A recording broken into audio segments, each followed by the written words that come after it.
I know you got to go, Leah. So what I want to do is give us a tour of your home gym, and then show me around Casa de Leah. Hey, I don't want you to just watch this video. I need you to like, subscribe, and if you're already a subscriber, I want you to join our channel for 99 cents a month so you can help us improve YouTube for the home gym community. Okay, back to the video. So the gym name is the Mausoleahum, and we spell that with Mausoleum has my name in it. So it's Leah, so it's right there in the center. And all of this actually came from, I made a joke when I first started training on from home on one of my Zoom sessions with friends that I never thought I'd spend so much time in my dungeon of a basement. And them trying to be helpful, not realizing that I was like, just like being funny. They tried to like give me tips on sprucing it up. The thing is that it's COVID. Everything you see down here, I did entirely on my own, including having to carry it down this very, very narrow staircase behind me. Yee. You're in your basement. I'm in my basement in my Philadelphia row home. It's a very narrow staircase. So I was very, very limited in how I could do things. It's like, great, these ideas that you're giving me, they're not really helpful. But now I'm frustrated. But so like, I love Halloween. I had some Halloween decorations that were stashed, and I had made the dungeon basement joke, huge Buffy the Vampire Slayer fan. And I kind of turned around and I was like, you know what? We're just going to make this a theme. And it started, and I've kind of run with that. And people have given me some stuff, and I bought some stuff along the lines to sort of go with that theme. So this is the Mausoleahum. I'm going to give you a quick peek at like, just letting you know how thrown together and last minute this was. I got very lucky. A friend informed me a little bit ahead of time that I should buy some equipment before like stuff got really wild with lockdown. So I managed to get some stuff, but it was so thrown together, and my basement was such a mess that like, if you look at the part that's not my gym, so it's just a disaster. Look, step one, I'm gonna tell you, is your home gym is tailored to you. It's the best gym in town, and you're not the only one who has gyms that are set up that way. Okay. Right. So it's like the part you see in my videos looks pretty like put together.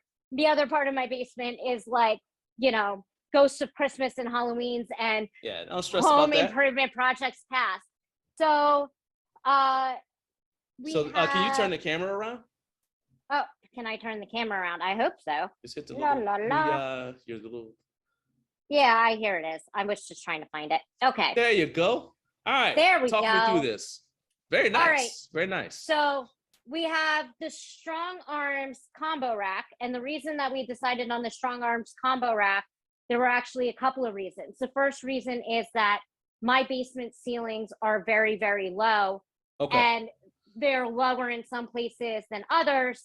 And my floor is also not even. So when I was looking at power racks, I could get a shorty rack or could get a cut, but I still wasn't going to be able to ensure that it was going to fit well in the basement. Especially when you're carrying it yourself. Especially when I'm carrying it myself. And so that was a concern. And a lot of combo racks are obviously, first of all, prohibitively expensive. A lot of them are $3,000-$4,000. Second of all, they are not very stable if you can't bolt them into anything. Since I wasn't going to be able to get help, and that's such a narrow thing, I knew I wasn't going to be able to bolt it. This one has weight plate holders on the back so that you can actually I like that. Yeah. Hold it down with weights.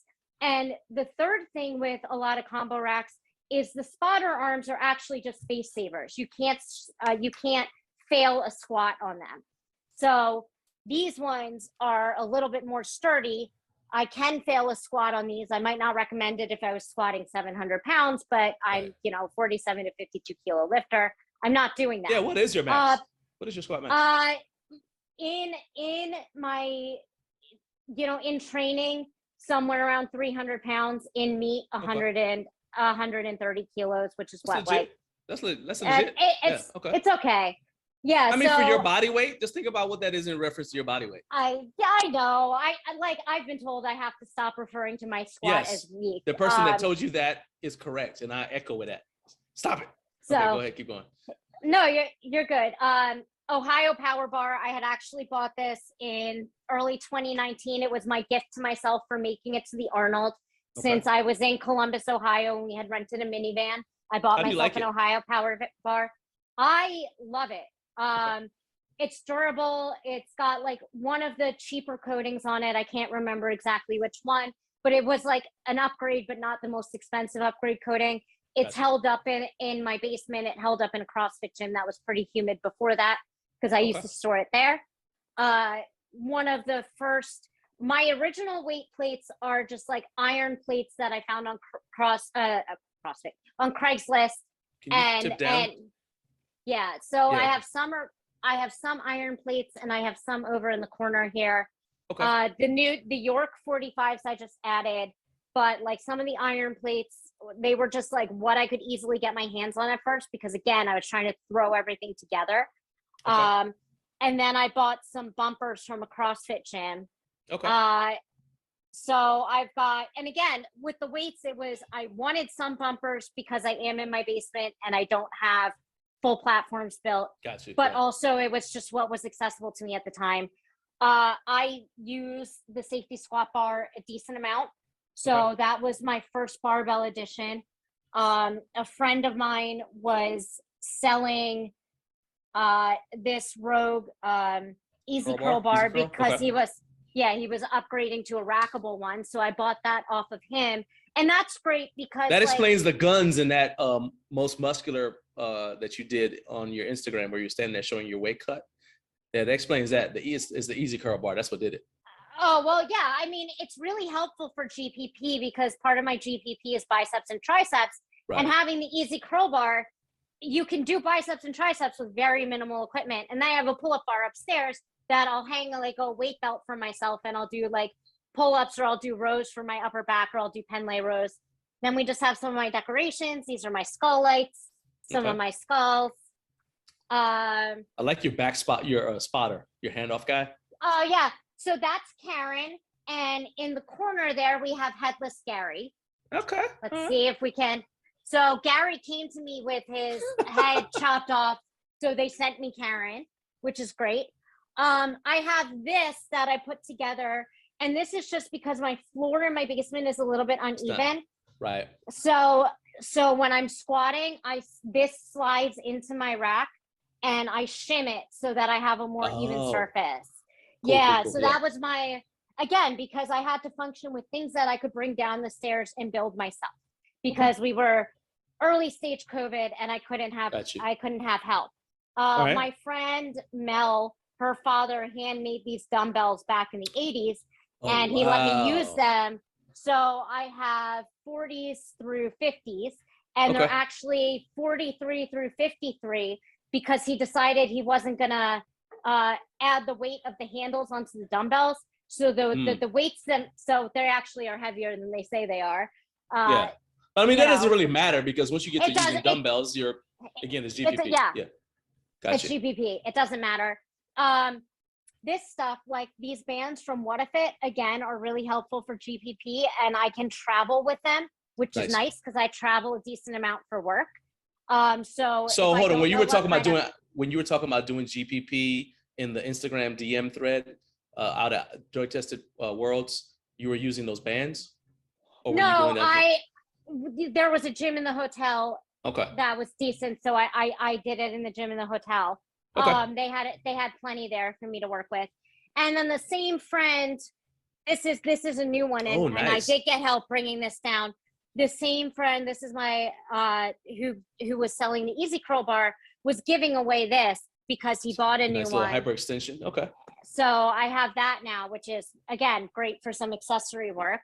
And that's about my home gym. I mean, a lot of decisions were made based on availability with COVID and how I could get like the most bang for my buck, and things that I could get down here and build by myself and safely use, so that like, you know, I didn't wind up joining the skeletons in my basement.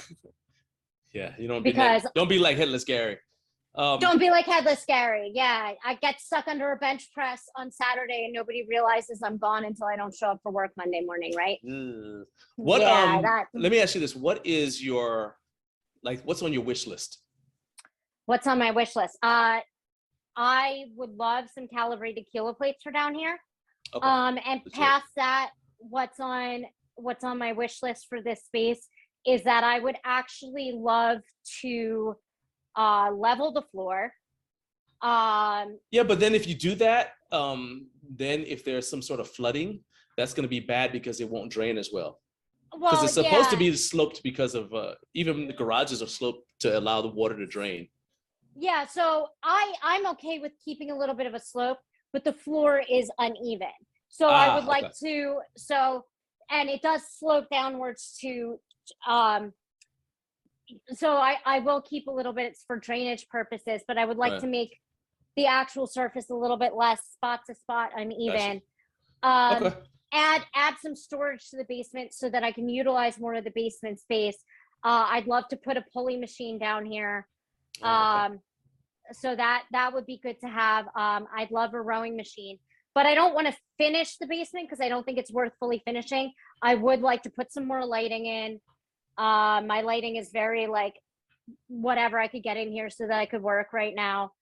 Get the floors a little bit more level, put a base layer of rubber flooring down, and build some actual platforms for deadlifting and for my combo rack.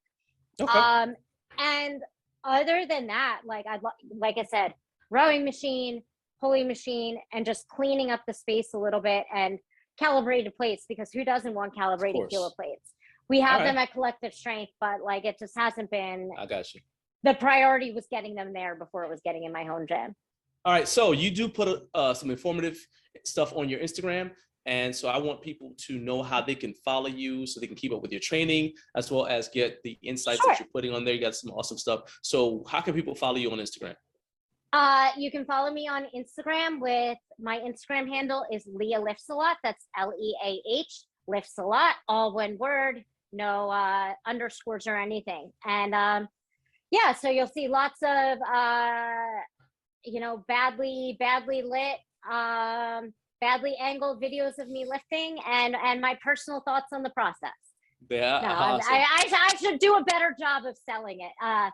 But self-deprecating humor is sort of my thing. We'll work with you. No, actually though, I really appreciate you being here. And if Absolutely. you guys I appreciate you having me. Yeah, definitely. If you guys are watching this and all you saw was the home gym tour and you'd like to see my interview with Leah, where we talk about her decisions going revolving around USAPL being expelled from the IPF, all you got to do is become a member of the Garage Gym Life Media YouTube channel. It's just 99 cents a month, $12 a year, which if you figure it out by the day, it's even better. It's like in the negative. It's more than free, right? So go ahead and join so you can check out that information as well as all of our other members only content. I appreciate you guys watching.